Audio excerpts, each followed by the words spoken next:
जो है वो सिंघम सर की वाइफ को किडनैप करके ले जाता है अपने घर पे। उसके गोली वगैरह लगी है, उसका इलाज करता है, सब कुछ बढ़िया बढ़िया देता है। तो होती है हमारे सिंघम सर और उनकी टीम जाते हैं भाई लंका में छुड़ाने के लिए। अब पता नहीं, अब है फ़िलहाल जो भी है। लेकिन वहाँ पहुँचते हैं तो एक तो ये समझ नहीं आ रहा, सर की टीम के जो 3 मेंबर्स हैं वो गए हुए हैं बनियान पहन के लड़ने के लिए, दूसरे देश में बनियान पहन के लड़ने के लिए।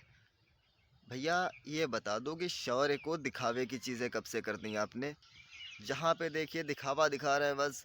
कोई एरोप्लेन से आकर के लड़ रहा है, कोई हेलीकॉप्टर से लड़ रहा है, ये सब क्या हो रहा है आखिर? नायक हमारे बनियान पहन के लड़ने जा रहे हैं, ये सब क्या है भाई? चलिए कोई बात नहीं, लड़ाई हो रही होनी चाहिए।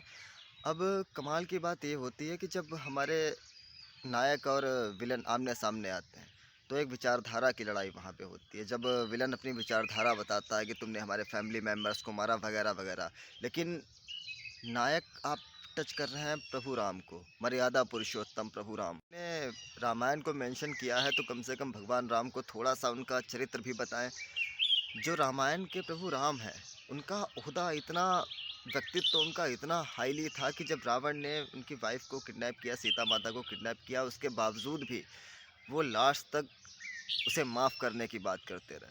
माता सीता को वापस करो, क्षमा मांगो, नहीं तुम्हें मारेंगे। यानी जैसे नहीं हम बच्चों को ट्रीट करते हैं कि काम करो, नहीं किया तो पिटाई करेंगे, इस तरह की कंडीशन। क्योंकि वो जानते थे कि हमें जितनी, प्रभु राम जानते थे कि मेरी शक्ति के सामने रावण कुछ नहीं है, उन्हें खुद पे भरोसा था। लेकिन यहाँ पे क्या हो रहा है कि जब रावण अपनी, जो वो कथित रावण है हमारा, पहले तो यही अनोखा है कि वो मुस्लिम होकर के भी कलयुग और सारी बातों पे विश्वास कर रहा है, चलिए अच्छी बात है।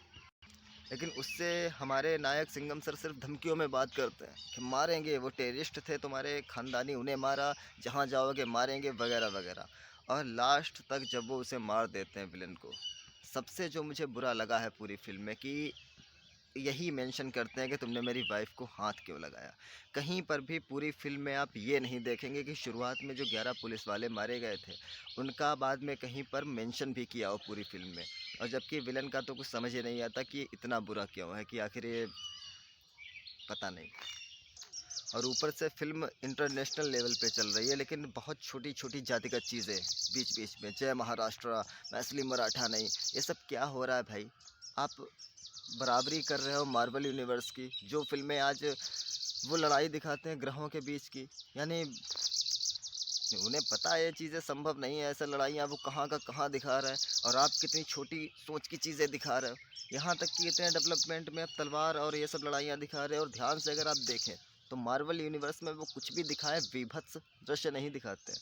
और यहाँ पे शौर्य के नाम पे सिर्फ विभीषिका दिखा रहे हैं और कुछ भी नहीं। कहीं पे ब्लड बहुत ज़्यादा गिर रहा है, कहीं पे मर्डर्स हो रहे हैं, बस इसके अलावा और कुछ नहीं दिखाया। और बस शौर्य का दिखावा, जो वीरता है उसका सिर्फ दिखावा। घुसोगे तो मारेंगे। दोस्तों आज टाइम इतना अजीब सा हो चुका है कि पास सबसे अच्छा तरीका यही है आपके पास अपना संदेश पहुंचाने का।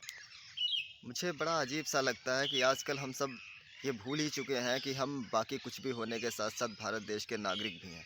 आजकल की व्यवस्थाएं, सब कुछ सिखाया जा रहा है, बिजनेसमैन बन रहा है, डॉक्टर बनना है, इंजीनियर बनना है, कुछ भी बनना है, लेकिन साथ में हमें देश का एक अच्छा नागरिक भी बनना है। ये फिल्में सिर्फ़ और सिर्फ गुमराह करने के लिए बनाई जा रही हैं। कितना समाज आगे बढ़ रहा है, सब आगे जा रहे हैं। अब लड़ाई झगड़े का टाइम नहीं है। ना तो वैसी लड़ाइयाँ होती हैं पहले की तरह, ना ही अब तो युद्ध भी नहीं होते। शीत युद्ध के भी आगे टाइम आ चुका है। अब तो टेक्निकल लड़ाइयाँ हो रही हैं, साइबर क्राइम हो रहे हैं। और ऐसे युग में इस तरह की कहानियों से आखिर क्या शिक्षा देने की सोच रहा है, मुझे तो यही समझ नहीं आता। तो मैं चाहूँगा दोस्तों कि इस वीडियो को आप ज़्यादा से ज़्यादा शेयर करें, मेरी बात ज़्यादा से ज़्यादा लोगों तक पहुँचाएँ। मैंने कभी किसी वीडियो में मेंशन नहीं किया, लेकिन आज मैं चाहता हूँ कि आप मेरी बात पर थोड़ा-सा ध्यान ज़रूर दें। और हम सभी की कुछ ज़िम्मेदारियाँ बनती हैं। मैं अपने बच्चों के साथ लगा हुआ हूँ और आप भी कम से कम थोड़ा-सा साथ दें मेरा। मित्रों आपसे एक सहयोग चाहता हूँ बस, कि मेरी बात ज़्यादा से ज़्यादा लोगों तक पहुँचाएँ। जय हिंद, जय भारत। आपका दिन बहुत-बहुत शुभ हो।